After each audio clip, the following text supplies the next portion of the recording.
Isoquinoline की अगर third synthesis की बात करी जाए उसका नाम है पोमेरेंज-फ्रेटसेक रिएक्शन। नेमिंग रिएक्शन है तो ये भी अपने आप में एक इम्पोर्टेंट रिएक्शन है।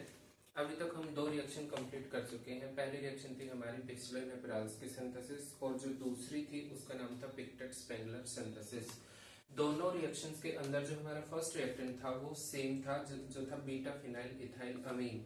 लेकिन जो ये वाली रिएक्शन है हमारी, इसमें क्या है, हमारा जो फर्स्ट रिएक्टेंट है वो कोई भी एल्डिहाइड होगा या तो कोई भी कीटोन होगा। जो सेकेंड रिएक्टेंट है इसका नाम क्या है, देखो 1 2 2 के ऊपर दो इथॉक्सी ग्रुप है ना, तो 2 2 डाई इथॉक्सी, ये क्या है, मिथ और इथाइल, क्या लगा अमीनो ग्रुप, तो अमीन, इसका नाम क्या है 2 डाई इथॉक्सी इथाइल अमीन। जब हम इन दोनों को रिएक्शन कराएंगे, जस्ट हीट करना है, यहाँ पर कंडेंसेशन रिएक्शन होगी और कंडेंसेशन हो जाने से यहाँ पर क्या बनेगा, स्किफ बेस बनेगा। स्किफ बेस के बन जाने के बाद फिर हमें क्या कराना है, इसका एसिड्स के साथ ट्रीटमेंट कराना है। मतलब जस्ट कुछ नहीं करना, जो ये कंपाउंड बनेगा इसके अंदर एसिड डालना, फिर से इसको हीट करना। हीट करने के बाद हम लोगों को यहाँ पे क्या मिल जाएगी, आइसोक्विनोलिन। अगर हम यहाँ पे एल्डिहाइड लेते हैं तो हमारी अनसब्स्टिट्यूटेड आइसोक्विनोलिन बनेगी। अगर हम यहाँ पे लेते हैं कीटोन, तो मान लो यहाँ पे हमारा जो कीटोन है वो है CH3, सपोज ये है, तो यहाँ पे इस हाइड्रोजन की जगह क्या आ जाएगा, CH3।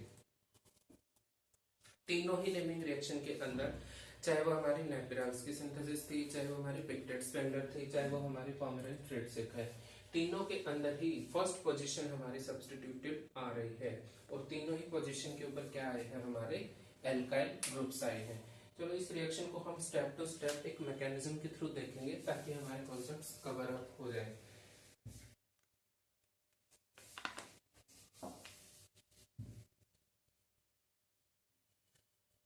हमारी जो ये पोमेरेंज-फ्रेटसेक रिएक्शन है ये एसिडिक मीडियम के अंदर होती है।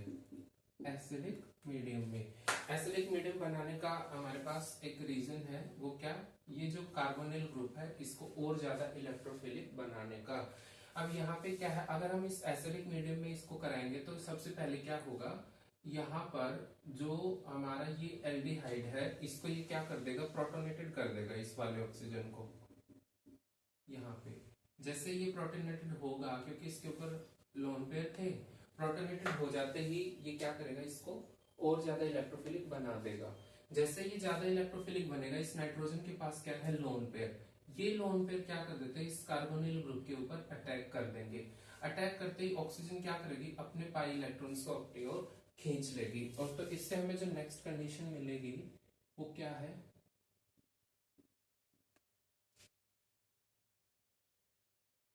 ऑक्सीजन एक हाइड्रोजन पहले से था, इसके ऊपर लगा क्या, एक हाइड्रोजन। अटैक किसने किया है, नाइट्रोजन ने, जिसके ऊपर क्या है, दो दो हाइड्रोजन। ये किससे जुड़ा है, एक कार्बन से। आगे क्या है, एक कार्बन है जिसपे एक हाइड्रोजन है और दो क्या है, हमारे इथॉक्सी ग्रुप है। यही है। अब देखा जाए इस नाइट्रोजन के क्या कितने बॉन्ड बन गए हैं, 4, मतलब इस पे कैसा चार्ज आ गया, पॉजिटिव। इसको कम करने के लिए वो हाइड्रोजन से इलेक्ट्रॉन खींचेगा और इस ऑक्सीजन के पास क्या है, lone pair of electrons. Electron खींचे हैं हाइड्रोजन से तो इस पे आ गया पॉजिटिव चार्ज। इस पॉजिटिव चार्ज को लेकर के ये जाएगा इस ऑक्सीजन के पास। हमें एक कंडीशन मिलेगी, वो क्या है,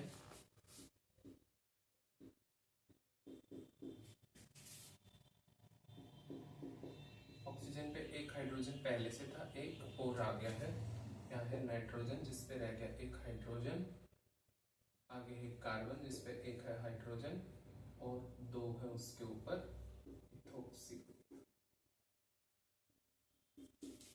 ठीक है।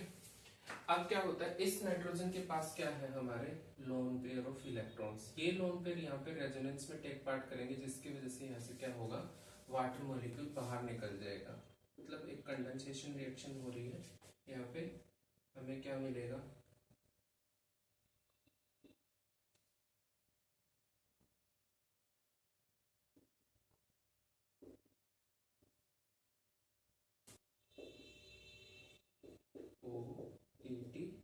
COETON इथाइल ग्रुप, यही है।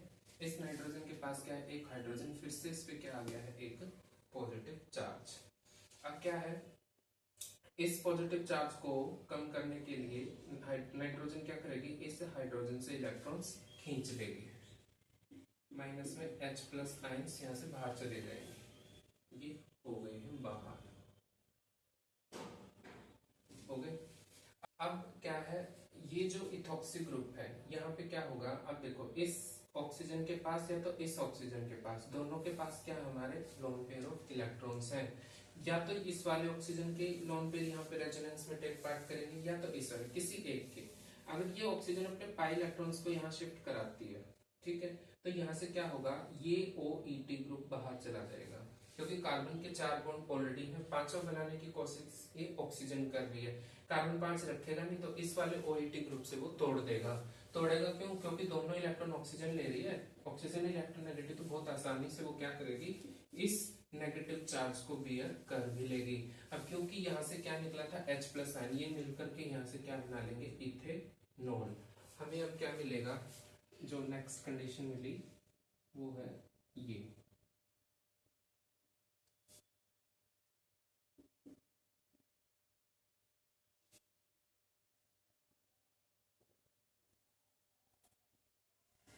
इसके ऊपर क्या है, एक हाइड्रोजन, ठीक है, ये मिला।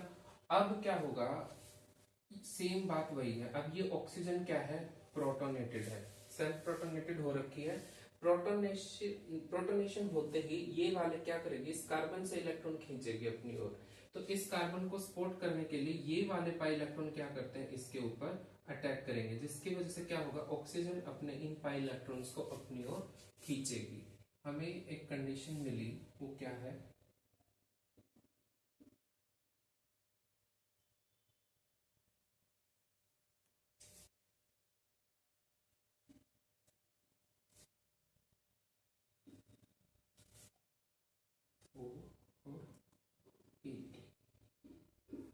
ये मिली।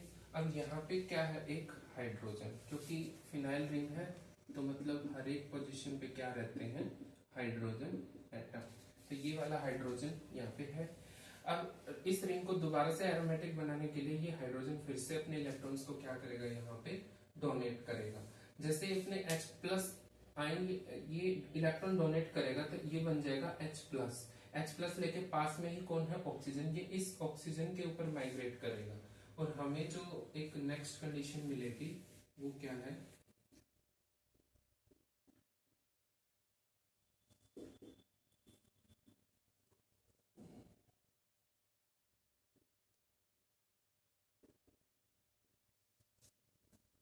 ये मिलेगा।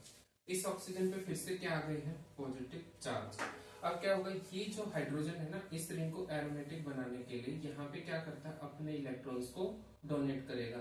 जैसे ही डोनेट करेगा, इस कार्बन के पास तो ऑलरेडी 4 बॉन्ड है, अब यहाँ पे पाई बॉन्ड बनते ही यहाँ पे क्या हो जाएंगे, 5 बॉन्ड जो भी बनेंगे, तो ये क्या करेगा, फट से ऑक्सीजन से बॉन्ड तोड़ देगा। जैसे ही ऑक्सीजन से बॉन्ड तोड़ेगा, यहाँ से क्या निकला, माइनस में ETOH, इथेनॉल फिर से बन गई। और हमें क्या क्या मिलेगा यहाँ पे,